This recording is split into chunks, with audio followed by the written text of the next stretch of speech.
পবিত্র ঈদুল আজহাকে সামনে রেখে চট্টগ্রামের মিরসরাই উপজেলার ডোমখালী বেড়িবাঁধ এলাকায় জমে উঠেছে কোরবানির পশু প্রস্তুতির কার্যক্রম। সেখানে গড়ে ওঠা আরবিসি এগ্রোতে এবছর শতাধিক গরু প্রাকৃতিক ও নিরাপদ খাদ্যে মোটাতাজাকরণ করে প্রস্তুত করা হয়েছে কোরবানির হাটের জন্য। খামারের ব্যবস্থাপনায় জানা যায়, কোনো প্রকার কৃত্রিম হরমোন ছাড়াই ন্যাচারাল পদ্ধতিতে গরুগুলো লালন পালন করা হচ্ছে। নেপিয়ার ঘাস, ভুট্টা গাছ থেকে তৈরি সাইলেজ জাতীয় খাদ্য সরবরাহ করে গরুগুলোর পুষ্টি নিশ্চিত করা হয়েছে। খামারের শ্রমিকরা প্রতিদিন নিয়মিত পরিচর্যায় ব্যস্ত সময় পার করছেন। আমরা গরুগুলা সকালবেলা উঠে এনে গোসল দেওয়া, প্রথমত গোসল দেওয়ার পর আমরা খাওয়ার দিই। খাওয়ারটা আমাদের হচ্ছে নিজস্ব সাইলেজ আর আমাদের চারা ঘাস, পর্যাপ্ত পরিমাণ চারা ঘাস আছে আমাদের, এগুলো আমরা খাওয়াই গরুকে খাওয়ার পর আমাদের নিজস্ব দানা আছে, দানা আমাদের নিজস্ব বানানো, এগুলো আমরা গরুকে দিই। আবার দুপুরবেলা গোসল ধোয়াই। ইনশাল্লাহ আমাদের অনেক গরু সোল হয়ে গেছে। আমাদের কন্টিনিউ প্রতিদিন লোকজন আসে, যা আসা করে।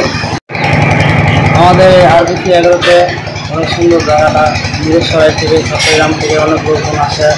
গরু দেখে মাশাআল্লাহ অনেক ভালো। আপনার এই জায়গার পরিবেশ অনেক সুন্দর জায়গা। আপনার গরু দেখে মানুষজন আসে। আছে আপনার নিপিয়ার আছে, আপনার সাইলেজ আছে, এগুলো মিক্স করে খাওয়ায়। তার পাশাপাশি আপনার রাইস আছে, এগুলোই আরবিসি খাওয়াচ্ছে। আরবিসি এগ্রোর মালিক জানান, বিদেশি গরু বাজারে না এলে দেশীয় গরুর ভালো দাম পাওয়া যাবে বলে আমরা আশা করছি। গরুগুলোর স্বাস্থ্য ভালো এবং অনেক ক্রেতা ইতিমধ্যে খামারে এসেও পশু কিনে নিচ্ছেন। আলহামদুলিল্লাহ, আমরা যে 100টা গরু যে রেডি করছি, এই গরুগুলো বেশিরভাগ চট্টগ্রাম আর মিরসরাই উপজেলা এখানকার লোকজন, আমাদের সম্মানিত গ্রাহকরা এখান থেকে নিয়ে যাচ্ছি। প্রতি বছরের নেই এবছরও অনেকে নিয়ে যাচ্ছি এবং অনেকে ফোন করতেছে।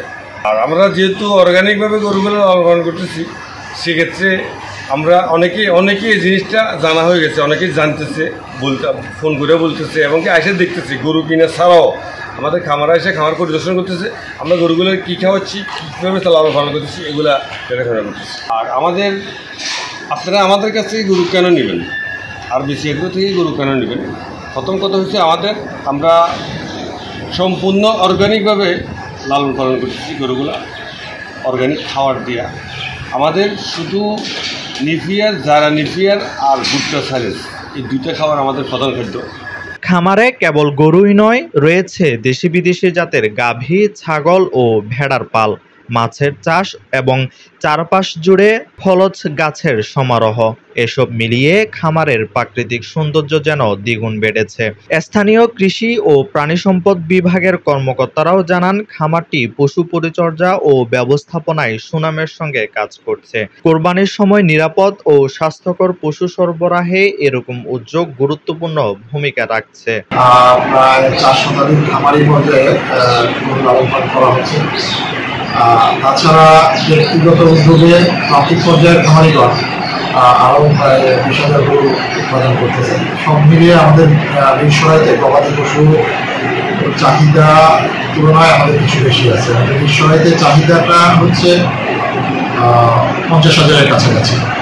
আর আমাদের গবাদি পশু ছাগল যারা মহিষ মিলে প্রায় 55,000-এর উপরে মজুদ আছে। প্রান্তিক পর্যায়ের খামারি এবং আমাদের খামারি যারা আছেন, তারা মিরসরাইয়ে যে পরিমাণ গবাদি পশু উৎপাদন করছেন, তারা প্রাকৃতিক পরিবেশে পালন করে গবাদি পশুগুলো উৎপাদন করতেছেন এবং আশা করি ধন্যবাদ মুসলিম। Desk report, Chattogram news.